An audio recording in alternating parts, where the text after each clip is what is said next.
ये बड़े दुख की बात है कि इन दोनों फिल्मों का बिजनेस डिसअपॉइंटिंग है। दोनों फिल्में बॉक्स ऑफिस पर हम ये कह सकते हैं कि डिज़ास्टर है। ना भूल चूक माफ़ चली है, उसके पीछे तो बड़ी कंट्रोवर्सी थी।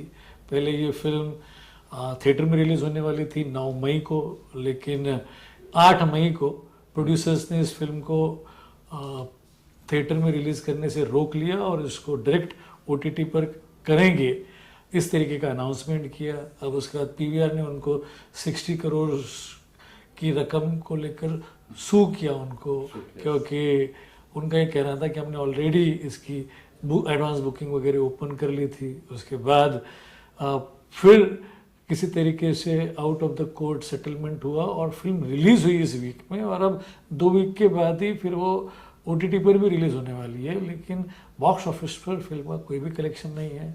उसके अलावा केसरी वीर, जिसमें विवेक ओबेरॉय है, सुनील शेट्टी है, सब बड़ी स्टार कास्ट है, उसका अभी बॉक्स ऑफिस पर कोई भी कलेक्शन नहीं है, ना ही कोई एक्साइटमेंट है और ना ही इस कलेक्शन को बढ़ने की कोई उम्मीद है।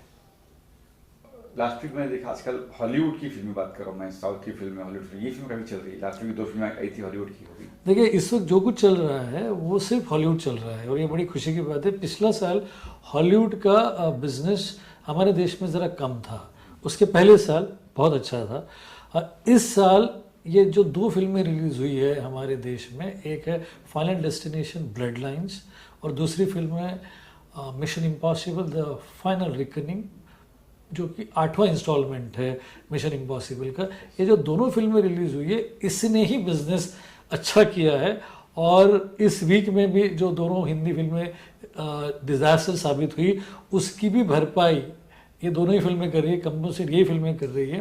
अब इस बात का इसमें सबसे इंटरेस्टिंग बात ये है कि फाइनल डेस्टिनेशन ब्लड लाइन्स, ये जो फिल्म है, ये फाइनल डेस्टिनेशन सीरीज़ की 6ठी फिल्म है। इसके पहले जो 5वीं फिल्म आई थी वो आई थी 2011 में, यानी कि 14 साल के बाद ये 6ठा इंस्टॉलमेंट इसका आया है और इसकी फ़ैन फॉलोइंग बड़ी स्ट्रांग है।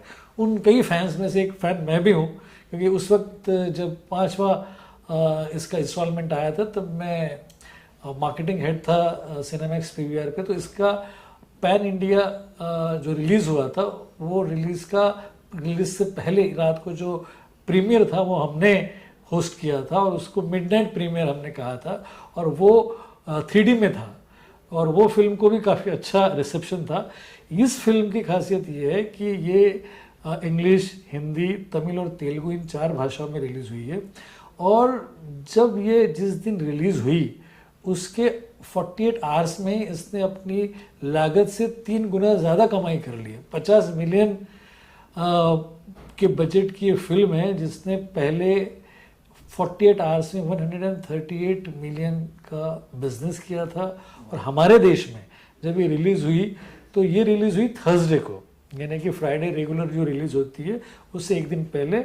इसका थर्सडे का इसका बॉक्स ऑफिस था 4.5 करोड़, फ्राइडे को थी ये 5.35 करोड़, सैटरडे को थी ये 6 करोड़ पे और संडे को थी ये 6.6 करोड़ पे, यानी कि चारों दिन ये बढ़ते रहा। उसके बाद मंडे को ऑब्वियसली वर्किंग डे होता है तो 2.75 करोड़ था, ट्यूसडे को ये पहुंची 2.85 करोड़ पे, कंसिस्टेंट थी। वेडनेसडे को 2.42 करोड़ और थर्सडे को 2.36, मतलब 2-2.25 करोड़ ये रोज कमा रही है। और सैटरडे और ये आने वाला संडे और भी बड़ा रहेगा।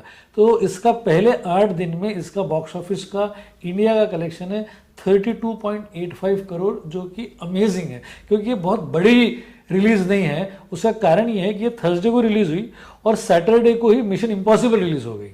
अच्छा, मिशन इम्पॉसिबल यूएस में रिलीज़ हो रही है इस फ्राइडे को, यानी कि कल रिलीज़ हो रही है। हमारे देश में वो 6 दिन पहले रिलीज़ हो गई।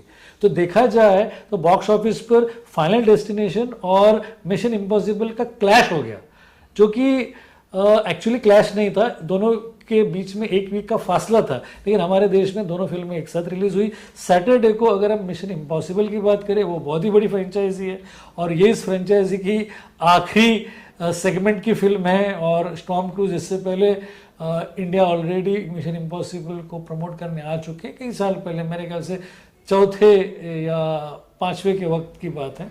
लेकिन इस बार ये जो फिल्म ओपन हुई है वो सैटरडे को ओपन हुई थी 16.5 करोड़ पे। अब 16.5 करोड़ में अगर ये फिल्म ओपन होती है तो वो ओपनिंग एक्चुअली जाट या इसके पहले जो केसरी आई थी अक्षय कुमार वाली, उनसे बड़ी ओपनिंग है। फिर संडे को इसकी ओपनिंग 17 करोड़ थी, यानी कि 2 दिन में ही इसका 33.5 करोड़ का बिजनेस था। फिर मंडे को ये थी 5.75 करोड़ पे, ट्यूसडे को थी फिर 5.75 करोड़ पे, वेडनेसडे 4.75 करोड़ पे और थर्सडे को 4.65। 4.5 करोड़ का बिजनेस कर रही है रोज। इसका 6 दिन का कलेक्शन है 54.4 करोड़। तो ये आप देखिए कि एक फाइनल डेस्टिनेशन जो कि छोटी रिलीज है उसका 8 दिन का कलेक्शन है 32.85 करोड़, यानी कि लगभग 33 करोड़। दूसरी फिल्म जो कि बहुत बड़ी फ्रेंचाइजी है, बड़ी रिलीज है, उसके 6 दिन का बिजनेस है 54.4 करोड़।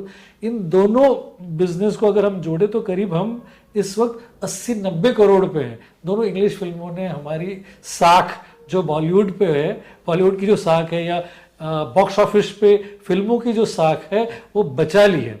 इसमें इंटरेस्टिंग ये बात है कि फाइनल डेस्टिनेशन और मिशन इम्पॉसिबल ये दोनों ही फिल्में इंग्लिश के अलावा हिंदी, तमिल और तेलुगु में रिलीज हुई है।